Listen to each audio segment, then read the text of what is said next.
Mais sur le plan diplomatique, l'Europe a eu un rôle important la semaine dernière à Kiev, en Ukraine. Elle a soutenu les manifestants qui ont finalement renversé le gouvernement là-bas.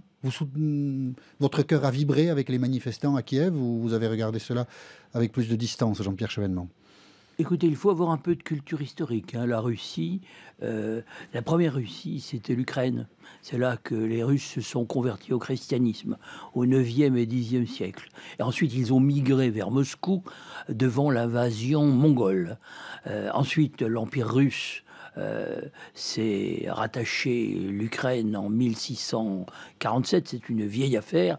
Donc, je me méfie toujours un peu de la gérance. Mais en 2014, les habitants de Kiev, des habitants de Kiev, et beaucoup d'Ukrainiens ont dit au gouvernement il faut partir, parce que ce que vous faites n'est pas bien. Oui, vous étiez de leur côté ou vous étiez plutôt du côté du gouvernement? C'est une révolution. C'est ça. Mais on peut aussi appeler cela un coup d'État. Cela dépend du point de vue auquel on se place. Disons que pour les Ukrainiens de l'Est, qui sont pour la plupart russophones, à Kharkov ou bien en Crimée, naturellement, ce qui s'est passé à Kiev sur la place Maïdan ne leur a pas plu.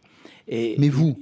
Ah ben moi, je constate que une assemblée, la Rada, a destitué le président Yanukovych, que la place Maïdan, c'est un peu l'équivalent pour Kiev de la place Tahrir, a refusé le compromis qu'avaient négocié les dirigeants européens, enfin le ministre allemand, le ministre français, le ministre polonais. Avec les partis d'opposition.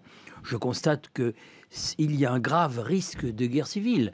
Et je pense que nous devons avoir comme but de faire de l'Europe un continent de paix. Nous n'allons pas rallumer une nouvelle guerre froide. Mais pour autant, quand il y a des gens qui se dressent, il faut être, je sais pas, on les soutient pas. Et visiblement, la diplomatie européenne a choisi de faire pression sur le gouvernement ukrainien pour qu'il écoute davantage qu'il ne le faisait les manifestants de Kiev.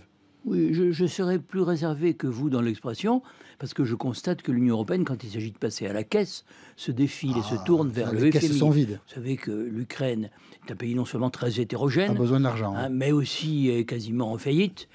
Son ministre des Finances vient de dire qu'ils auraient besoin de 35 milliards en 2014-2015, donc personne ne se bouscule au guichet. C'est pas nous qui allons leur donner, non? Les 35 milliards. Et l'Europe n'est guère en état de procéder à un nouvel élargissement à l'Est, alors que le premier a déjà coûté très cher. Vous avez peur en tout cas que ce n'est pas l'intérêt de la France. Il faut avoir peur de la réaction de Vladimir Poutine, à votre avis?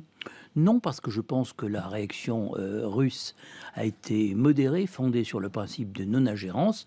Ce dont il faut avoir peur, c'est de la révolte des régions de l'Est et du Sud. Vous avez vu que Sébastopol, qui est peuplé majoritairement de Russes, vient de se doter d'un nouveau maire.